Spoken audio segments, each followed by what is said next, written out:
আসসালামু আলাইকুম সুপ্রিয় দর্শক, স্বাগত জানাচ্ছি ইউনিভার্সাল মেডিকেল কলেজ অ্যান্ড হাসপাতাল নিবেদিত রাজধানী টেলিভিশনের নিয়মিত স্বাস্থ্য আয়োজন স্বাস্থ্য সমাধানের আজকের পর্বে। আজকের পুরো আয়োজন জুড়ে আপনাদের সাথে থাকবো আমি ডাক্তার ইসরাত জাহান। দর্শক, আজকে আমরা কথা বলবো শিশুদের পেটে ব্যথা এবং এর প্রতিকার নিয়ে। এ বিষয়ে কথা বলার জন্য আমাদের সাথে উপস্থিত আছেন শ্রদ্ধেয় doctor Fahmida Begum lily ma'am, সহযোগী অধ্যাপক এবং consultant paediatrics department, universal medical college and হাসপাতাল। আপনাকে স্বাগত জানাচ্ছি আমাদের আজকের আয়োজনে। অনেক ধন্যবাদ ইশরাত। আমাদের আজকের আলোচনার বিষয় শিশুদের পেটে ব্যথা। প্রথমেই জানতে চাইবো সাধারণত কি কি কারণে শিশুদের পেটে ব্যথা হয়ে থাকে? অনেক ভালো একটা প্রশ্ন। আসলে শিশুরা তো একটা পরিবারের মধ্যমণি বলতে পারেন, কারণ শিশুকে কেন্দ্র করে কিন্তু পরিবারের বাবা মা বলেন বা অন্যান্য যারা থাকেন দাদা দাদি নানা নানি সবার আনন্দ মানে এটা থেকে ঘিরেই আবর্তিত হয়। তো শিশু যখন পেটে ব্যথা বলে তখন কিন্তু স্বভাবতই সবাই খুব উদ্বিগ্ন হয়ে পড়েন। তো শিশুর এই পেটে ব্যথাটা কিন্তু একদম নবজাতক থেকে শুরু করে আর বড় শিশু, আমরা দেখুন তো 18 বছর পর্যন্তই সবাই শিশু। তো 18 বছর পর্যন্ত সবারই হতে পারে, সেটা বিভিন্ন কারণে হতে পারে।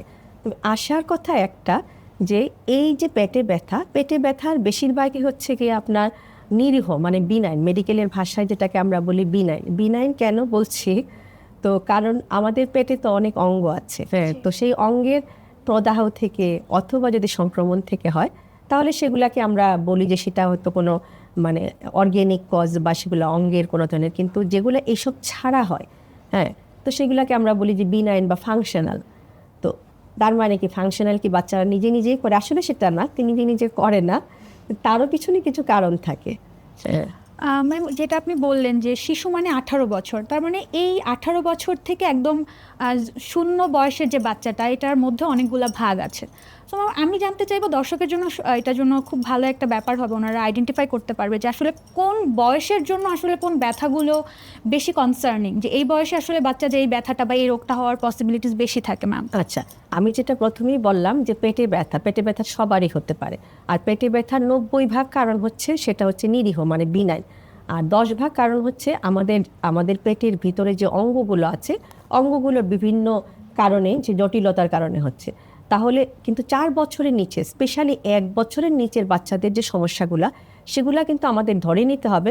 2-1টা ছাড়া, যেমন একটা হচ্ছে যে বাচ্চারা, অনেক বাবা মা দেখবেন আপনাদেরকে ডাক্তার শুনলে কিন্তু সবাইকেই জিজ্ঞেস করেন যে শিশু বিশেষজ্ঞ লাগে না, যে আমার বাচ্চা কান্না করে, অনেক কান্না করে এবং জন্মের পর থেকে কান্না করছে, সেটা একটা নির্দিষ্ট সময় প্রতিদিন সন্ধ্যায় হয়তো করছে, ঘন্টাখানেক করছে, কিন্তু আদারওয়াইজ বাচ্চা খুবই ভালো, সে খেলছে, ওজন বাড়ছে।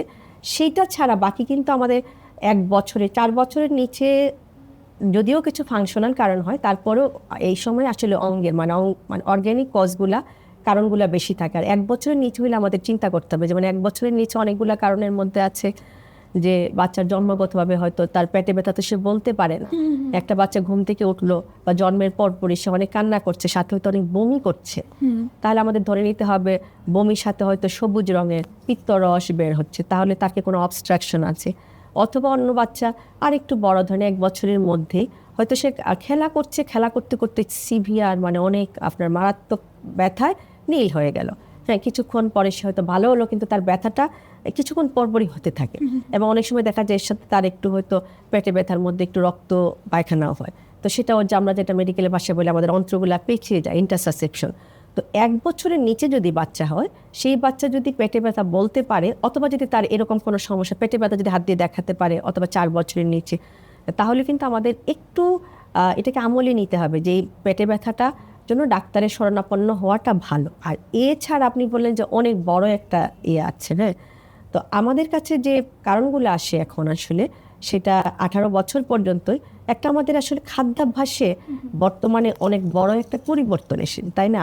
আমরা এখন আগের খাবার থেকে আমরা প্রক্রিয়াজাত খাবারের দিকে এখন এগুলো খুবই সহজলভ্য হয়ে গেছে। তা বাবা মাও আচ্ছা ঠিক আছে আমার এখন ভালো লাগছে না, করলাম না, আচ্ছা একটা অর্ডার দিয়ে দাও, হ্যাঁ, তো এই এবং বাচ্চারা দেখা যাচ্ছে যে সে অনেক ডিজিটাল মানে সে মোবাইল বা একটা পর্দায় অনেক আসক্ত হয়ে যাচ্ছে, তার কারণে সে দেখা যাচ্ছে স্বাভাবিক যে খেলাধুলা করা হাঁটাচলা করা এগুলো কিন্তু কম করছে, হ্যাঁ, যার কারণে দেখা যাচ্ছে খাবারও তাড়াতাড়ি খাচ্ছে, যারা রস হয়তো ঠিক মতো আসতেছে না, গ্যাস হচ্ছে, হ্যাঁ, আবার কিছু কিছু খাবারেও অ্যালার্জি হয়। যেমন ধরেন অনেক সময় অনেক বাচ্চারা দুধ হজম করতে পারে না, অতিরিক্ত ফলের রস খেলে হতে পারে, আবার যেটা হচ্ছে খাবারে অনেক আঁশ জাতীয় খাবার কম খাচ্ছে, পানি কম খাচ্ছে। তো যার কারণে দেখা যাচ্ছে আমরা একটা কথা বলি যে এই ব্যথাগুলা একটু বড় বাচ্চা যারা বলতে পারে ব্যথাটা কোথায় 4 বছরের পর থেকে, যদি সেটা মাঝামাঝি শরীরের ব্যথা হয়, বিশেষ করে নাভির চারপাশে, নাভি তো আমাদের শরীরের মাঝখানেই আছে, তো মাঝের যে ব্যথাটা সেটাকে আমরা বলি নিরীহ, মানে বিনাইন পেইন। হ্যাঁ, মানে যেটাকে ফাংশনাল আমি আগে বললাম যে এটাতে সাধারণত অঙ্গের কোনো কারণে হয় না। হ্যাঁ, তাহলে এটা কিন্তু মেডিকেল সায়েন্সে তো আমরা জানি কোনো কিছুই 100% না, তাই না? তবে সাধারণত দেন বাচ্চা হয়তো খেলছে আবার বলছে আমি ব্যথা করছে, আবার খেলছে ব্যথা করছে, তার মানে আমরা এই ব্যথাটাকে হয়তো আমলে নাও নিতে পারি, কিন্তু অনেক সময় দেখা যায় বাচ্চাদের তার চেয়ে বেশি ব্যথা হয়। আর যেটা খাদ্যাভ্যাসের কথা বলছিলাম, এখন ওই যে পানি কম খায় বাচ্চারা, হ্যাঁ, তারপরে শাকসবজি তো খেতেই চায় না, হ্যাঁ, কোনো ধরনের। আর ফল যদিও বা খায়, ফল সবাই জুস করে খায়, হ্যাঁ, তো জুসের মধ্যে চিনি দেয়, ফাইবার তো চলে যায়, আঁশগুলা সব চলে যায়। এই জন্য কনস্টিপেশন, যেটা কোষ্ঠকাঠিন্য কিন্তু এখন আমাদের যেটা আমরা যারা শিশু বিষয়ে যারা আমরা রোগী দেখি, সেটা বহির্বিভাগ বলেন, বেশিরভাগ বহির্বিভাগেই যে সমস্ত রোগী আসে পেটে ব্যথার, তার ধরেন 60-70% রোগীই হয়তো আপনার দেখা যাচ্ছে যে এই কনস্টিপেশন কোষ্ঠকাঠিন্যের কারণেই আসছে। আর এছাড়া যেটা বললাম যে আমাদের 10 ভাগ কারণ তো আমাদের শরীরের বিভিন্ন অঙ্গের ভিতরে প্রদাহ বলেন, সংক্রমণ বলেন। তাহলে শরীরের ভিতরে আমাদের কি কি অঙ্গ আছে, তবে যে উপর দিকে আসি, তাহলে যকৃৎ বা লিভার আছে, তাই না? তাহলে লিভারেরও কিন্তু সংক্রমণ হইলে আমরা বাইরের মানুষ যেটাকে জন্ডিস বলে, আমরা হেপাটাইটিস বলি, তাই না? যে ওইটাতে কোনো একটা ভাইরাস দিয়ে তো বেশিরভাগ ক্ষেত্রে হয়। তো ছোট বাচ্চাদের ক্ষেত্রে যেটা সমস্যা, এই জন্ডিসে কিন্তু সবসময় মানে হেপাটাইটিসের জন্ডিসটা হবে না। ধরেন বাচ্চার বয়স যদি কম থাকে, আমরা বলি যে 6 বছরের নিচে যদি হয়, সেই বাচ্চার কিন্তু পেটে ব্যথাটা একটা সমস্যা হতে পারে। পেটে ব্যথা আপনার কাছে যখন আসলো, আপনি দেখলেন যে পেটে ওই ব্যথাটা কিন্তু মাঝখানে না, পেটের ডান দিকে এবং উপর দিকে ব্যথা। হ্যাঁ, তাহলে মাঝখানের ব্যথা না, উপর দিকে ব্যথা। আর যদি জন্ডিস থাকে তাহলে তো আপনি বুঝেই ফেললেন। হ্যাঁ, আবার অথবা আপনি যখন ইতিহাস নিলেন, দেখলেন যে বাচ্চার হয়তো ক্ষুধামন্দা অনেক বেশি বেড়ে গেছে, মা বললো যে আমার বাচ্চা তখন খাচ্ছে না। হ্যাঁ, তো সেটা তাহলে একটা অর্গানিক কজ। তারপরে হচ্ছে কি আমাদের এখানে অগ্নাশয় আছে, অগ্নাশয়ের প্রদাহ হতে পারে। আমাদের পিত্তথলি আছে, পিত্তথলিতে পাথর হতে পারে, পিত্তথলির প্রদাহ হতে পারে। বাচ্চাদের কম হয় কিন্তু হয়তো, বা অনেক সময় দেখা যায় বিভিন্ন রক্তরোগের কারণে রক্ত অনেক ভেঙে পিত্তথলিতে জমা হয়, সেখান থেকেও পেইন হতে পারে। হ্যাঁ, তাহলে এটা হচ্ছে কি আমাদের অর্গানিক কজ। এছাড়া আমাদের কিডনি আছে দুই পাশে, তাই না? কিডনিতে প্রদাহ হতে পারে। আর সবচেয়ে বেশি যেটা ইউটিআই, যেটা ইউরিনে ইনফেকশন যেটা, হ্যাঁ, তো ইউরিনে ইনফেকশন আর কনস্টিপেশন, কোষ্ঠকাঠিন্য, দুইটা কিন্তু পাশাপাশি, বুঝছেন? মানে কোষ্ঠকাঠিন্য যাদের থাকে তাদের দেখা যাচ্ছে যে আপনার এই মানে ইউরিনের যে ইনফেকশনটা, ইউরিনের প্রদাহটা এটা বেশি হচ্ছে। হ্যাঁ, আবার যাদের ইউরিনের ইনফেকশন বেশি হয় তাদের কোষ্ঠকাঠিন্য হয়। দুইটাকে আমরা বলা হয় যে ভাইস ভার্সা বলে। আবার ধরেন কিছু আছে যে কারণ নাই, কিন্তু সাইকোলজিক্যাল কারণে বাচ্চারা অনেক সময় দেখা যায় হয়তো স্কুলের টিচাররা হয়তো কোনো কারণে সে পড়া পারে না বা কিছু একটা, বাট নতুন স্কুলে গেল, হ্যাঁ, অথবা স্কুলের ফ্রেন্ডদের সাথে তাই অ্যাডজাস্ট হলো না, টিচারের সাথে সে পড়া বুঝতে পারছে না, তো সেখানে তার একটা সাইকোলজিক্যাল একটা সমস্যা হয়, সেই কারণে তার পেন হয়। তখন কিন্তু তার একটা স্কুলে যাবে না, তখন কিন্তু তার, যেহেতু আমাদের ব্রেইন এবং আমাদের গাট দুইটার মধ্যে একটা আমাদের কিন্তু পেটের ভিতরে কিন্তু একটা নার্ভাস সিস্টেম আছে। আমাদের শরীরের কিন্তু অঙ্গের মধ্যে একমাত্র ব্রেইনে আমাদের এই যে নার্ভের যে কানেকশনগুলো আছে, আমাদের পেটের ভিতরেও কিন্তু একটা, যেটাকে বলা হয় মেডিকেলের ভাষায় এন্টেরিক নার্ভাস সিস্টেম। হ্যাঁ, তো এই জন্য আমাদের যখন শিশুরা যখন একটা মানসিকভাবে সে যখন একটা চাপের মধ্যে থাকে, তারও কিন্তু একটা মানে এটার বহিঃপ্রকাশ যে পেটে ব্যথা, সেটা ইচ্ছে করে করছে তা না। অথবা বুলির শিকার, হয়তো বাচ্চাটা একটু মোটা, অথবা বাচ্চাটা একটু শুকনা, অথবা বাচ্চার কমপ্লেক্সনে কিছু একটা আছে, তখন ফ্রেন্ডরা বুলি করলো, স্কুলের অন্য কেউ বুলি করলো, বা আশেপাশের বন্ধু বান্ধবরা করলো, সেখানে কিন্তু তার একটা সাইকোলজিক্যাল একটা কারণে তার একটা বহিঃপ্রকাশ হচ্ছে যে সে পেটে ব্যথা বলছে। তো আমাদেরকে আসলে এটার ভিতরে গভীরে যেতে হবে। আবার ধরেন একটা শিশু হয়তো প্রথম, তার যখন সেকেন্ড ভাই বোন হলো, সে দেখলো যে না, বাবা মা তো এখন আমার চাইতে আমার ভাই বোনকে বেশি প্রাধান্য দিচ্ছে। জি জি, হ্যাঁ, যে আমি ছিলাম বাবা মার মধ্যমণি। তো এইগুলা কারণ হচ্ছে গিয়ে আমাদেরকে একটু দেখা যায় যে বাবা মারা এসব কারণে একটু দেখা যায় অনেক মানে দুশ্চিন্তাগ্রস্ত হন আর কি। ম্যাম অসংখ্য ধন্যবাদ এত সুন্দর আলোচনার জন্য। ম্যাম তাহলে তো এক্ষেত্রে অবশ্যই বলবো কাউন্সেলিং ইজ ভেরি ইম্পর্ট্যান্ট মেডিসিনের সাথে সাথে, যে বাচ্চারা যখন স্কুলের এইসব বুলিংয়ের শিকার হয় বা ফ্যামিলিগতভাবে বুলিংয়ের শিকার হয়, সেক্ষেত্রে I think counselling is very important. আমি মনে করি। কাউন্সেলিং তো অবশ্যই, মানে আপনি যখন দেখবেন যে কোনো ধরনের কোনো অঙ্গের কোনো কারণে অর্গ্যানিক কজ নাই, আবার আপনি ধরতে পারলেন যে কোনো কনস্টিপেশনে পেলেন না বাচ্চা, হ্যাঁ, তাহলে আপনাকে তখন কাউন্সেলিং, যদি দেখেন আপনাকে একটু ডিগ ডাউন করতে হবে, এটার গভীরে যেতে হবে আমাদেরকে, যে বাচ্চা কি কারণে হয়। যদি আমরা কারণটা খুঁজে পাই, কাউন্সেলিং তো আপনার ফাংশনাল যে পেইনটা তার প্রধান আপনার নিরাময়ের প্রধান উপায় হচ্ছে আপনার কাউন্সেলিং। আপনি যদি কাউন্সেলিং করতে পারেন, 90% বাচ্চাই হচ্ছে এটাতে সে ভালো আপনার রেসপন্স করবে। হ্যাঁ, ম্যাম ধন্যবাদ। আমাদের বিজ্ঞাপন বিরতির সময় হয়েছে, পরবর্তী আলোচনায় ফিরে আসছি বিরতির পর। দর্শক, সময় হয়েছে একটি ছোট্ট বিজ্ঞাপন বিরতির। ফিরে আসছি বিজ্ঞাপন বিরতির পরই, সে পর্যন্ত আমাদের সাথেই থাকুন।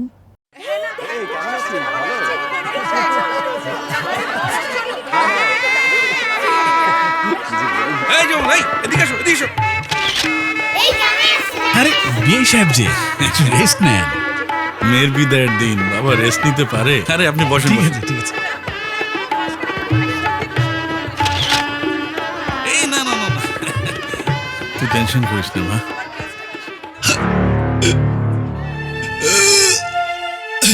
আঙ্কেল, এই বাবা বাবা, ইউনিভার্সাল কার্ডিয়াক হসপিটাল।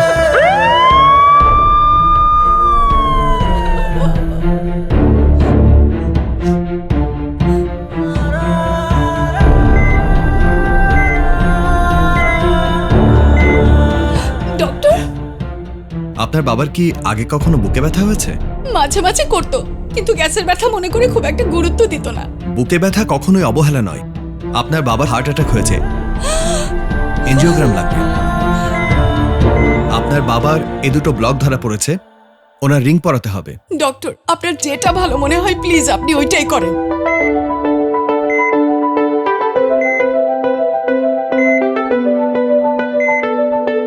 থাকুন নির্ভয়ে, আছে হৃদরোগের বিশ্বমানের চিকিৎসা সেবা। Universal cardiac hospital. বাবা, কাঁদছিস কেন পাগলি? আমি তো ভালো হয়ে গেছি। ইউনিভার্সাল কার্ডিয়াক হসপিটাল আছে আমার পাশে, ওরা আমার হৃদয়ের বন্ধু। যখন আপনার পাশে ইউনিভার্সাল কার্ডিয়াক হসপিটাল, আপনি আর একা নন। ইউনিভার্সাল কার্ডিয়াক হসপিটাল, আপনার হৃদয়ের আরো কাছে। একটু তাড়াতাড়ি জান না ভাই। এক রাজা খুব অসুস্থ, রাজকন্যা কোথাও চিকিৎসা পেল না, সবাই তাকে ফিরিয়ে দিল। রাজকন্যা রাজাকে নিয়ে এলো ইউনিভার্সাল হাসপাতালে। আমার বাবা মার দিন রাত এভাবেই কাটে। বিশ্বাস হলো না তোমার? দাঁড়াও দেখাচ্ছি। সুপারহিরো ডাক্তার, নার্স এবং আধুনিক সব যন্ত্রপাতি নিয়ে universal medical college and hospital দিনরাত 24 ঘন্টায় নিয়োজিত আছে আপনার সেবায়। Universal medical college and hospital, চাই হাসি মুখ সবার।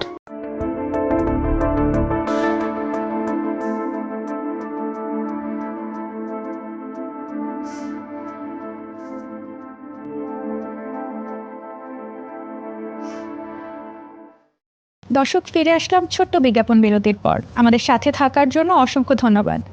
আমরা আলোচনা করছিলাম শিশুর পেটে ব্যথা এবং এর প্রতিকার নিয়ে। এ বিষয়ে কথা বলছিলেন doctor Fahmida Begum lily ma'am. Ma'am, আমরা ফিরে আসলাম আমাদের মূল আলোচনায় আবারও। ম্যাম, আমরা ছিলাম বাচ্চাদের যেই স্বাস্থ্যগত সমস্যা নিয়ে, পেটে ব্যথা নিয়ে। ম্যাম, এ পর্যায়ে জানতে চাইবো যে অনেক ক্ষেত্রে দেখা যায় যে বাচ্চারা, তো আপনি বললেন যে অনেক কারণে পেটে ব্যথা হয়, অনেক রকমের পেটে ব্যথা হয়।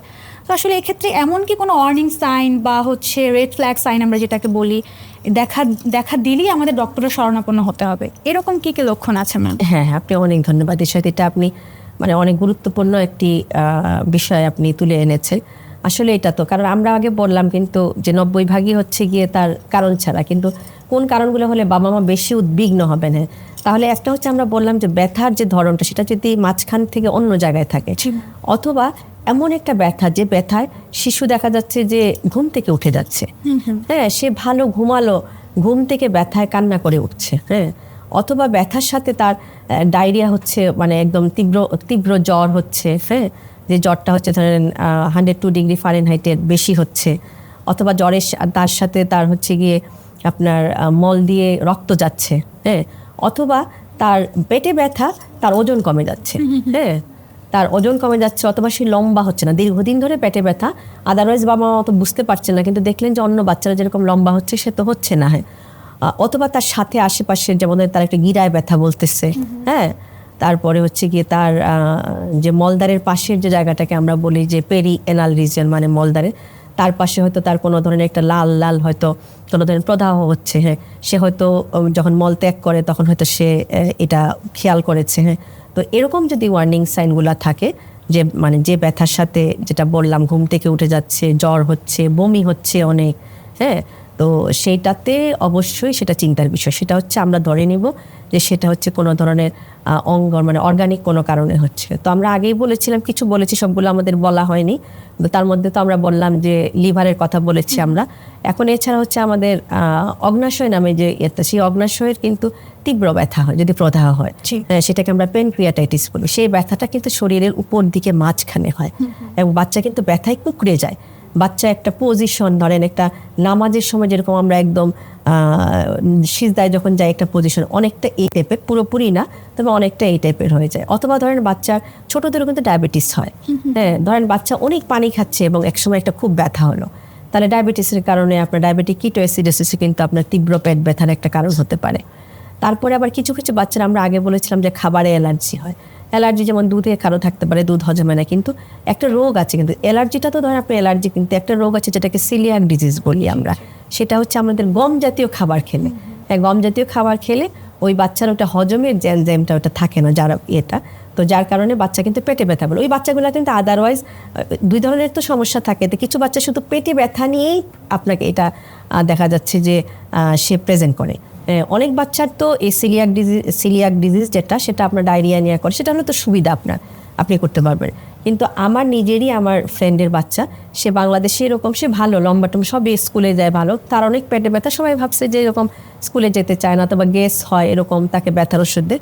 তো সে যখন বাইরে চলে গেল তখন তাকে এরকম, এটা তো আসলে আমরা ধারণা করি, কিছু ব্লাডের টেস্ট করি, আর আলটিমেটলি এটার জন্য আমাদের যে রোগটা পুরোপুরি নির্ণয়ের জন্য আমাদের এন্ডোস্কোপি করে আমাদের একটু টিস্যুটা নিতে হয়, যে আমরা বলি যে আমাদের ক্ষুদ্রান্ত্রের একটা অংশ থেকে আমরা টিস্যুটা নিয়ে আমরা এটা রোগটাকে পুরোপুরি কনফার্ম করি। তো সেটা একটা সিলিয়াক, তাহলে এই কারণে হতে পারে, ডায়াবেটিসের কারণে হতে পারে, আবার বললাম আমরা ইউটিআই, আবার এই যে আমাদের যে ক্ষুদ্রান্ত্র বৃহদন্ত্র, এগুলোরও তো প্রদাহ হয়, যেটাকে আমরা বলি ইনফ্লামেটরি বাউল ডিজিজ, আইবিডি। যেটা আইবিডি কিন্তু আগে আমাদের দেশে এটাকে বলা হতো যে এটা পাশ্চাত্যের রোগ।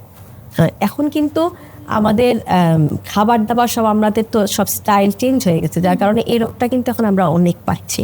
তো এই রোগেরও কিন্তু আপনার একটা প্রধান উপসর্গ হচ্ছে পেটে ব্যথা। তো এই পেটে ব্যথার সাথে আমরা আগে রেড ফ্ল্যাগ সাইন যেগুলো বললাম, বাচ্চার ধরেন আপনার ওজন কমে যাবে, বাচ্চার আপনার ধরেন মল দিয়ে রক্ত যেতে পারে, বাচ্চার লম্বা হবে না, হ্যাঁ, বাচ্চার পেটে ব্যথাটা অনেক সময় তীব্র হয়তো, বাচ্চা খেতে চায় না, দেখা যায় যে অঙ্গে যেখানে হয় তার খাবার গেলেই ব্যথাটা বাড়ে। তো তার জন্য বাবা মাকে আসলে পেটে ব্যথার সাথে যদি এগুলা দেখেন উপসর্গগুলা, তাহলে অবশ্যই ডাক্তারের শরণাপন্ন হতে হবে। আর আগে তো আমি বললাম যে ছোট শিশু হয়, 4 বছরের নিচে হয়, তারা তো আসলে অনেক ভান করতে জানে না, আর 1 বছরের নিচে হলে তো অবশ্যই বাড়িতে কোনো ধরনের চিকিৎসায় যাবেন না, অবশ্যই আপনি নিকটস্থ হাসপাতাল অথবা একজন শিশু বিশেষজ্ঞ বা যে কোনো একজন ডাক্তারের শরণাপন্ন অবশ্যই হবেন। অসংখ্য ধন্যবাদ। আমি এ পর্যায়ে জানতে চাইবো, যেহেতু আমরা পেটে ব্যথা নিয়ে কথা বলছি, এক্ষেত্রে কৃমি আসলে একটা বড় ব্যাপার বাংলাদেশের প্রেক্ষাপটে। অনেক মায়েরাই মনে করেন যে কৃমির জন্য অনেক ব্যথা হয়, কিন্তু কৃমি নিয়ে আসলে তাদের খুব ভালো একটা কনসেপশন থাকে না যে কখন ওষুধটা খাওয়ানো উচিত বা কিভাবে খাওয়ানো উচিত বা কতটা ইম্পর্টেন্ট আসলে খাওয়ানো। এই নিয়ে যদি আপনি কিছু বলছেন। আপনি খুব ভালো একটা প্রশ্ন করেছেন, আমি এই জিনিসটা আসলে ভুলে গিয়েছিলাম যে কৃমিও কিন্তু একটা পেটে ব্যথার কারণ, কৃমির কারণেও পেটে ব্যথা হতে পারে। তো কৃমির তো অনেকগুলো উপসর্গ, আর কৃমির যেটা ওষুধের কথা বললেন, সেই ওষুধটা আসলে আমাদের বাবা মারা অনেকেই আসেন, এসে বলেন যে কৃমির ওষুধ আমরা রেগুলার খাওয়াচ্ছি, কেউ বলেন 4 মাস 6 মাস, কেউ তো ইদানিং আবার অনেক সচেতন বাবা মা হচ্ছেন, তো ওরা 2 মাস পর খান। বলে কেন খাওয়ান?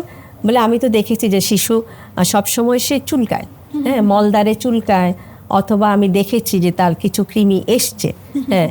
তো তাহলে এখন এইটার কারণ কি? এটা আসলে আপনার মাধ্যমে আমি আমার সমস্ত দর্শকদেরকে এটা বলতে চাই যে আমাদের কোষ্ঠকাঠিন্য, যেটা আগে আমরা বলেছি, আমাদের যে কৃমির বেশিরভাগ ওষুধগুলা কৃমিটাকে মানে অজ্ঞান করে, প্যারালাইসিস করে। কিছু ওষুধ আছে কৃমিকে মারে, তো সেই কৃমিটা কি করে, সেটা মল দিয়ে বের হয়, হ্যাঁ, সেটা হয়তো 24 আওয়ার্স 48 আওয়ার্স, 24 ঘন্টা 48 ঘন্টা ওটা অজ্ঞান থাকে। তো যদি আমার যে শিশুকে আমরা চিকিৎসা করছি, আমি বললাম তো এটা কোষ্ঠকাঠিন্য এখন এত বেশি হয়েছে, আপনার কোষ্ঠকাঠিন্যের 2টা ধরন আছে। একটা হচ্ছে বাবা মা এসে বলেন আমার শিশু 2 দিন পর পর করে, আর গ্রুপের বাবা মা বলেন যে না আমার শিশু তো প্রতিদিনই করে, তো এটাকে আমরা বলি অকাল্ট কনস্টিপেশন, মানে প্রতিদিনই শিশুর সে মলদ্বারে যাচ্ছে, মলত্যাগ করছে, কিন্তু তার কিন্তু কিছু পুরোপুরি এটা বের হচ্ছে না, তো এই জন্য কৃমিটা বের হতে পারছে না।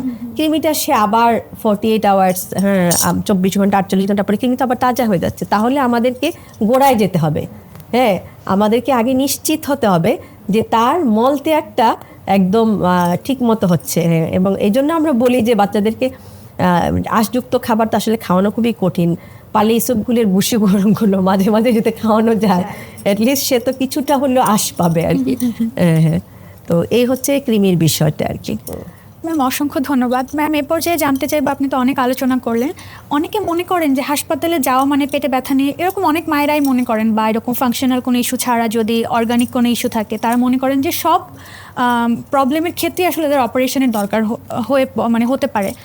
এটা আসলে কতটুকু সত্যি? এটাও খুব ভালো কোয়েশ্চেন করেছেন আপনি প্রশ্নটা, কারণ কিছু তো শল্য চিকিৎসা বা সার্জিক্যাল কজ আছে যেটা আমি বলতে চাচ্ছিলাম, তো অবশ্যই যেতে হবে। কারণ হচ্ছে গিয়ে কিছু পেটে ব্যথা তো, যেমন ধরেন এখন যদি পেটে অন্ত্রগুলো পেঁচিয়ে যায়, ধরেন ইন্টেস্টাইনাল অবস্ট্রাকশন, যেটা মেইনলি আসলে অবস্ট্রাকশনের কারণেই, অবস্ট্রাকশন অথবা যদি কোনো অঙ্গ ধরেন ব্যথার কারণে, অথবা ওইখানে পারফোরেশন যেটা ছিদ্র হয়ে গেছে, হ্যাঁ, কোনো কারণে, হ্যাঁ, ব্যথা থেকে তারপরে ছিদ্র হয়ে গেছে, অথবা মানে এই অবস্ট্রাকশন, পারফোরেশন সবগুলো তো একটা সাইন ব্যথা হইতেই পারে।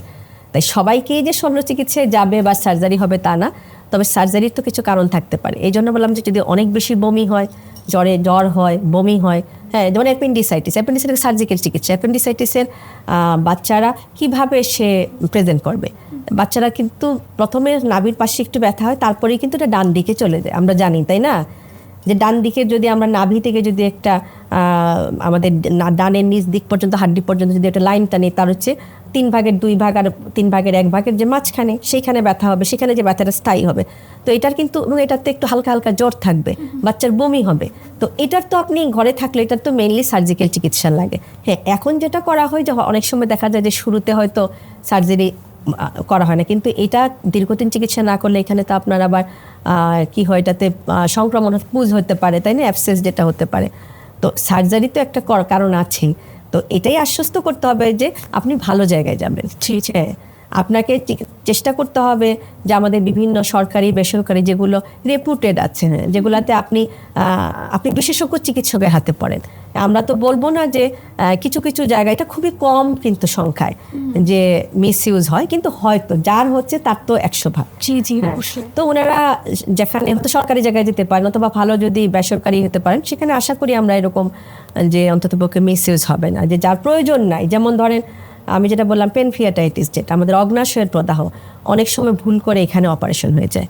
তো এটার কিন্তু কোনো চিকিৎসা, অগ্নাশয়ের চিকিৎসা বেশিরভাগ ক্ষেত্রেই এটা হচ্ছে আপনার কনজারভেটিভ ট্রিটমেন্ট, হ্যাঁ, মেডিকেল চিকিৎসা যেটা, হ্যাঁ, রেস্ট দেওয়া। সবচেয়ে বড় কথা হচ্ছে এই পেটে ব্যথার চিকিৎসাই হচ্ছে রেস্ট। আর কিছু কিছু ব্যথার ওষুধ বলি, সেটা আমরা বাবা মাকে দিতে মানা করি। আমরা বলি যখন দেখি ওনারা অনেক ব্যথা হচ্ছে, শিশু কাতরাচ্ছে, হ্যাঁ, তাহলে আপনারা, অথবা যে শিশু খেলাধুলা করছে ব্যথা হচ্ছে, সে যদি দীর্ঘদিন ধরে এরকম বলে তাকে, আপনারা একটু ডাক্তারের শরণাপন্ন হবেন, হলে আপনার একটু এটা নিয়ে একটি ইভালুয়েশন হবে, হ্যাঁ, আপনি জানতে পারবেন কারণগুলো। অসংখ্য ধন্যবাদ এত সুন্দর আলোচনার জন্য। আমরা আসলে আমাদের আয়োজনের একেবারেই শেষের দিকে চলে এসেছি। ম্যাম, যদি দর্শকের উদ্দেশ্যে আপনি কিছু বলতে চান। দর্শকদেরকে অনেক ধন্যবাদ, আপনারা মনোযোগ দিয়ে এই ঘটনা শুনেছেন। তবে আমি একটা কথাই বলবো যে ব্যথা হলেই আপনারা আতঙ্কগ্রস্ত হবেন না। কিছু কিছু ব্যথা তো আমি বললাম যে বেশিরভাগ ব্যথাই হচ্ছে নিরীহ, এবং কিছু ব্যথা তো অবশ্যই যেটা বললাম যেটাতে আমাদের ডাক্তারের শরণাপন্ন হতে হবে, যেগুলো নিশ্চয়ই আলোচনা থেকে আপনারা শুনেছেন। তাই আতঙ্কিত হবেন না, এবং অবশ্যই আপনারা ভালো বিশেষজ্ঞ বলেন এই চিকিৎসকের পরামর্শ নেবেন। অনেক অনেক ধন্যবাদ আপনাদের সবাইকে। দর্শক, শিশু স্বাস্থ্য অনেক গুরুত্বপূর্ণ একটি ব্যাপার। আমরা অনেক ক্ষেত্রে এটা অবহেলা করে থাকি, অনেক ক্ষেত্রে আমরা বুঝতে পারি না। আজকের আলোচনায় আপনাদের অনেক উপকারে আসবে আমরা আশা করছি। পরবর্তীতে যে কোনো ছোট্ট পেটে ব্যথাকে ইগনোর করবেন না, একজন বিশেষজ্ঞ ডাক্তারের শরণাপন্ন হবেন এবং আপনার বাচ্চাকে সুস্থ রাখবেন। আপনাদের সকলে সুস্বাস্থ্য কামনা করছি। পরবর্তী অনুষ্ঠান দেখার আমন্ত্রণ জানিয়ে শেষ করছি আজকের মতো।